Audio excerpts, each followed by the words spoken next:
Ya, pemirsa, dari 580 nama dari total 8 partai politik dan 84 daerah pemilihan yang dilantik sebagai anggota DPR RI periode 2024 hingga 2029 pada Selasa 1 Oktober lalu, 23 orang diantaranya adalah selebriti tanah air.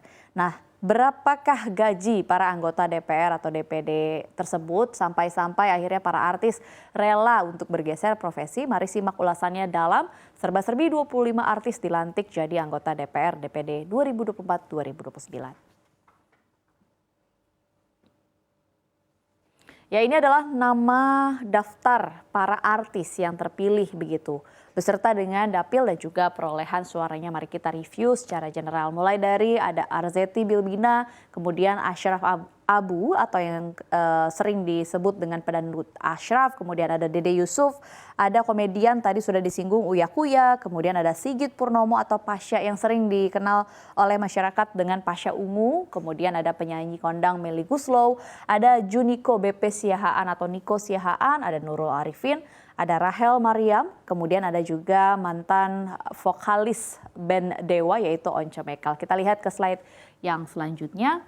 Ada juga nama komedian Denny Cagur, lalu ada artis-artis pemain sinetron yang cukup terkenal pada tahun 90 hingga 2000-an.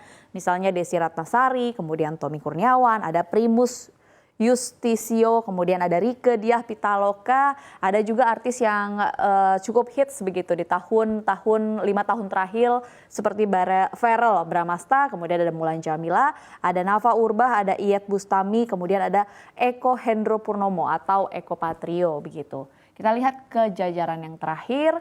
Di anggota DPR ada juga Dani Ahmad Prasetyo atau Ahmad Dhani, ada Dina Lorenza, kemudian ada Moreno Suprapto. Kemudian untuk anggota DPD yang berasal dari kalangan artis ada 2 orang, yaitu Alfiansyah Komeng atau yang sering dikenal dengan Komeng dengan celetukannya yaitu Uhuy yang berasal dari Dapil Jawa Barat, begitu juga dengan artis sinetron Jihan Fahira yang juga berasal dari Dapil yang sama yaitu Dapil Jawa Barat. Ya, pertanyaannya, berapakah besaran gaji para anggota DPR yang berasal dari artis? Sebenarnya ini secara general para anggota DPR begitu ya. Kalau dilihat sesuai dengan peraturan pemerintah, gaji anggota DPR, gaji pokoknya adalah sebesar 4,2 juta rupiah. Kemudian selain gaji, baik ketua dan juga anggota DPR ini menerima beberapa tunjangan dan juga fasilitas. Sebenarnya dari ketua dan anggota ada beberapa unsur yang besarannya berbeda. Tapi saya akan mengambil contoh buat gambaran pemirsa. Ini adalah gaji dan juga tunjangan bagi anggota DPR RI secara keseluruhan.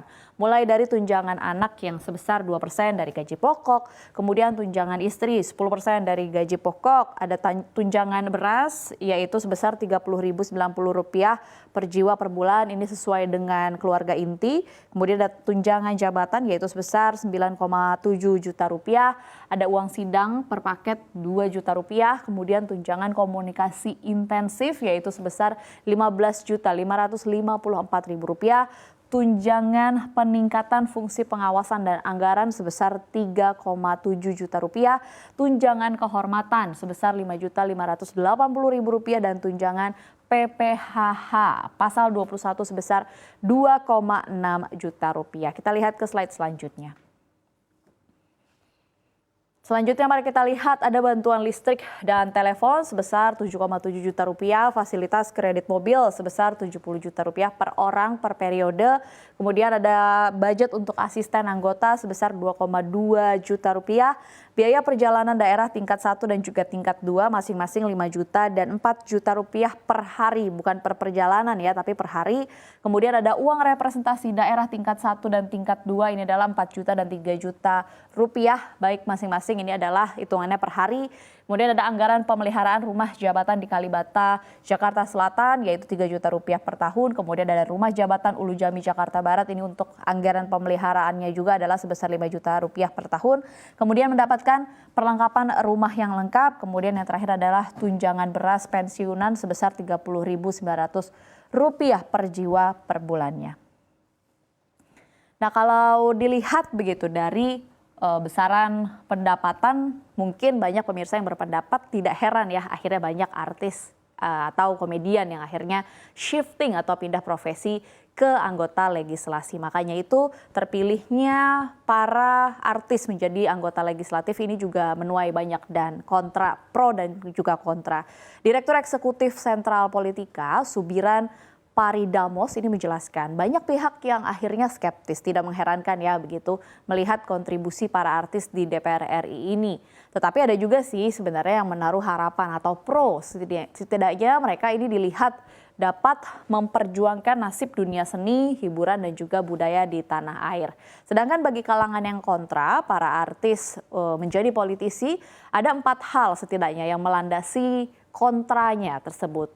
Kontra yang pertama yang disebutkan oleh Biran adalah di mana posisi anggota DPR bagi para artis ini dilihat hanya sebagai profesi untuk mendapatkan privilege, kekuasaan dan juga akses terhadap sumber daya ekonomi alias jalan pintas menuju kaya. Nggak heran ya kalau kita lihat besaran gaji dan juga tunjangannya tadi yang cukup besar dan pastinya akan konsisten diterima oleh para anggota DPR.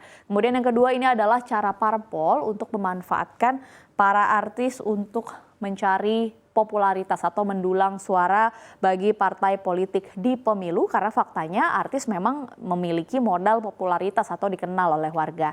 Kemudian yang ketiga, ini artis akhirnya menjadikan politik sebagai alat komersialisasi. Kemudian yang keempat, eksistensi artis di DPR ini juga merupakan bagian dari atau bentuk dari kebuntuan partai politik dalam melakukan rekrutmen dan juga kaderisasi internal partai politik dalam mencari bibit-bibit potensial yang kelak akan menjadi politisi.